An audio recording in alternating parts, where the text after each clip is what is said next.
The steel bones dig into your ribs before you've even taken your first breath of the morning, and you have learned, by the age of 14, to breathe from the top of your chest rather than the bottom of your belly, because that is simply how breathing is done now.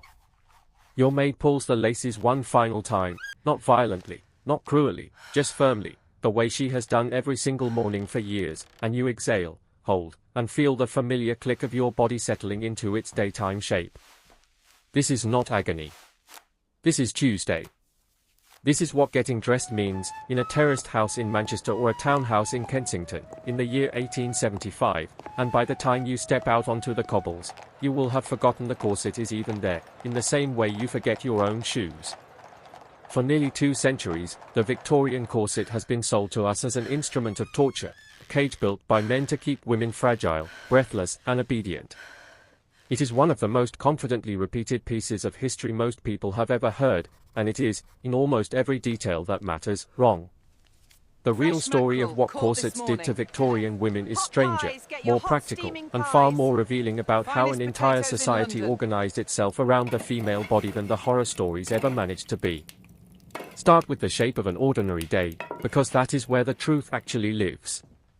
A middle-class Victorian woman did not put on a corset once and suffer through 16 hours of misery. She dressed for the task in front of her. There were working corsets, cut lower and less rigid, for scrubbing floors or minding children, and there were evening corsets, stiffer and more sculpted, reserved for the hours when she might be seen. Servants wore corsets too, sturdy cotton ones reinforced for movement, because bending, lifting, carrying coal scuttles up 3 flights of stairs and kneading bread all required a garment that supported the back rather than one that collapsed it. This is the detail almost every popular retelling leaves out. For a huge number of Victorian women, the corset was closer to a modern supportive undergarment or a back brace than a decorative prison. The materials themselves tell you something too. Most corsets were boned not with steel, as the word steel-boned suggests to modern ears, but with baleen, the flexible keratin plates taken from the mouths of filter-feeding whales. Baleen bends. It flexes with the body, moving as you sit, twist and reach, in a way that rigid steel simply cannot. By the later decades of the century, cheaper corsets began to use steel strips or even reeds and cane, but the idea of a garment built entirely from unyielding metal, welded shut around a woman's torso, belongs far more to horror films than to a haberdasher's account book. Now consider the number that everyone remembers, the 18-inch waist, whispered like a scandal, repeated in documentaries with a tone of hushed disbelief. Surviving Victorian garments, measured directly in museum archives, tell a far less dramatic story. The average corseted waist of a working or middle-class Victorian woman sat somewhere between 22 and 26 inches, not dramatically smaller than natural waist measurements of the period, which were themselves smaller than today's average largely because of different diets, different daily activity levels and simply different average body sizes across an entire population. The 18-inch waist did exist, but almost exclusively among a very small number of aristocratic women and performers who practiced extreme tight-lacing as a lifestyle choice, not as an everyday requirement forced upon the female half of the population. This is worth sitting with for a moment, because it reframes the entire story. Tight-lacing, the practice of cinching the waist to an extreme, dramatic degree, was controversial even in its own time. Victorian doctors wrote about it, warned against it, and satirists mocked it in newspaper cartoons. Ordinary women who tight-laced to extreme measurements were not the silent majority quietly suffering in silence. They were, in many cases, seen by their own contemporaries as taking a fashionable practice too far. The idea that every Victorian woman was strapped into an 18-inch cage each morning is roughly equivalent to assuming that everyone today wears the exact silhouette seen on a Paris catwalk. None of this means the corset was harmless, and here the picture becomes genuinely more interesting than either the myth or its debunking alone. Worn daily over years, particularly when laced more tightly than the body was naturally built to accommodate, a corset could reshape the lower rib slightly and could, in cases of prolonged and severe tight-lacing, contribute to weakened abdominal muscles, because the garment was doing work the muscles would otherwise have done themselves. Doctors of the period did document cases of breathing difficulty and digestive discomfort among women who laced tightly and consistently. What has not held up under closer examination is the far more sensational claim, repeated for decades, that corsets routinely displaced or crushed internal organs, broke ribs, or caused mass numbers of fainting fits from oxygen deprivation. Skeletal remains examined from Victorian burial sites show some evidence of rib alteration in habitual tight laces, but nothing close to the organ-crushing horror story that circulated in 20th century retellings. The fainting so beloved of period dramas had more to do with fashionable rooms crammed with too many bodies, coal gas lighting, and a genuine cultural expectation that a lady ought to appear delicate, than with any garment squeezing the breath from her lungs. Picture, then, the actual mechanics of a woman's mourning in 1875, because the sensory reality is where this history comes alive.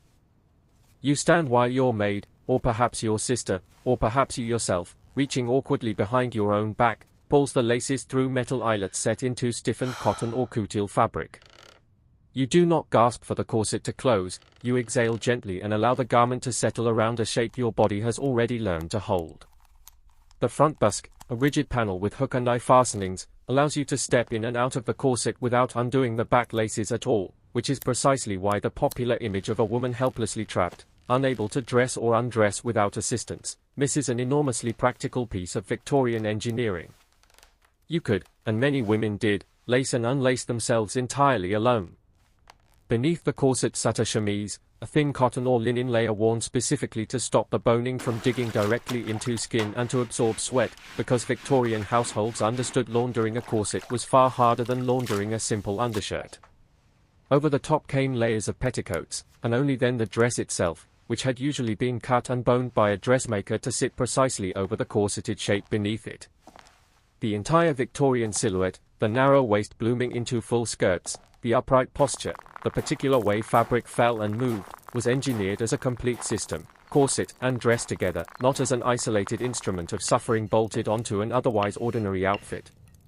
Consider, too, what the corset was actually doing for the body in an age before any equivalent to modern medical understanding of posture, back support or core strength existed. For working women, especially those in domestic service who spent 12 or more hours a day standing, bending and lifting, a well-fitted corset functioned in ways strikingly similar to a modern lumbar support belt worn by warehouse workers today. It distributed weight, reduced strain on the lower back, and gave the torso a stable frame around which repetitive physical labor could be performed for hours without the same exhaustion an unsupported spine would suffer. This is precisely why so many working-class and servant women, who had no interest whatsoever in fashionable tight lacing, continued wearing corsets not because society forced elegance upon them, but because the garment genuinely made hard physical labor more bearable. There is a deeper social logic here too, one easy to miss if you only look at the garment and not at the world surrounding it. Victorian society was obsessed, almost to the point of anxiety, with visible signs of self-control and respectability, and a woman's posture was read by everyone around her as a direct statement about her character. An upright spine, held by the structure of a well-fitted corset, signaled discipline, moral seriousness, and social standing, in a culture without televisions, without social media, where a stranger's entire judgment of you might be formed in the 3 seconds it took to watch you cross a room. To modern eyes this seems bizarre, even oppressive, and there is truth in that reading, but to a Victorian woman navigating a world where a single misstep in appearance could affect her marriage prospects, her employment, or her family's reputation, the corset was not simply fashion. It was armor, worn daily, that let her walk into any room already speaking the visual language everyone around her understood. What surprises most people, once the myths are stripped away, is how ordinary and unremarkable the corset felt to the women who wore it. Diaries and letters from the period rarely mention the corset at all, in the same way modern diaries rarely dwell on the sensation of wearing a bra or a pair of trousers. It appears occasionally in complaints about a badly fitted garment purchased from an inferior dressmaker, or in the relief expressed when finally removing it after a long, hot day, but it is almost never described as an instrument of daily suffering, because for the vast majority of Victorian women, it simply was not one. The genuinely painful, health-damaging stories that have survived tend to cluster around a specific, narrow group, young women, often teenagers, pressured by mothers or by fashionable society to tight-lace severely in pursuit of an extreme silhouette, precisely the practice that Victorian doctors themselves were publicly criticizing even as it happened. Are you prepared for that? So where did the modern myth of universal corset torture actually come from, if the historical reality was this much more measured? Much of it traces back to the 20th century itself, to early feminist writers and later filmmakers looking back at the Victorian era and needing a single, visceral symbol for the constraints placed on women's lives. The corset, being physical, visible, and easy to dramatize on screen, became shorthand for every restriction Victorian women faced, social, legal, and economic, compressed into one garment that audiences could see cinched violently tight in a costume drama within seconds. It made for unforgettable cinema. It also flattened an enormously varied, practical, and adaptive item of clothing into a single image of suffering that most Victorian women themselves would barely have recognized. None of this erases the genuine harm that did occur, particularly among the narrower group who practiced extreme tight-lacing, nor does it erase the very real restrictions Victorian women faced in law, in marriage, in property rights, and in almost every institution that governed their lives. What it does is something perhaps more unsettling than the simple torture story, because it asks a harder question. How does an entire culture come to treat physical discomfort, and even documented medical risk, as an acceptable, unremarkable price for social acceptance? The Victorian corset was not primarily a device imposed by men upon unwilling women. It was, in enormous measure, chosen, maintained, and passed down by women themselves, mothers teaching daughters, dressmakers advising clients, society pages praising the elegant, upright figure of a well-corseted lady.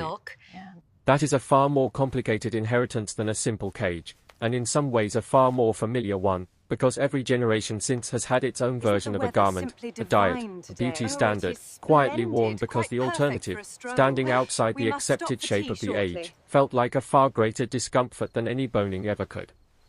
Which raises a question worth sitting with long after this video ends. If you had been born in 1860, into a household where every woman you loved wore a corset every single day without complaint, would you have questioned it, or would it simply have felt, the way it felt to them, like getting dressed? If this pulled back a layer of history you thought you already understood, you may find it fascinating to know just how many other everyday Victorian objects carry the same gap between myth and reality, and there is no better way to keep discovering them than subscribing before the next one goes up. If there is someone in your life who has ever repeated the 18-inch waist story with total confidence, this might be exactly the video to send them.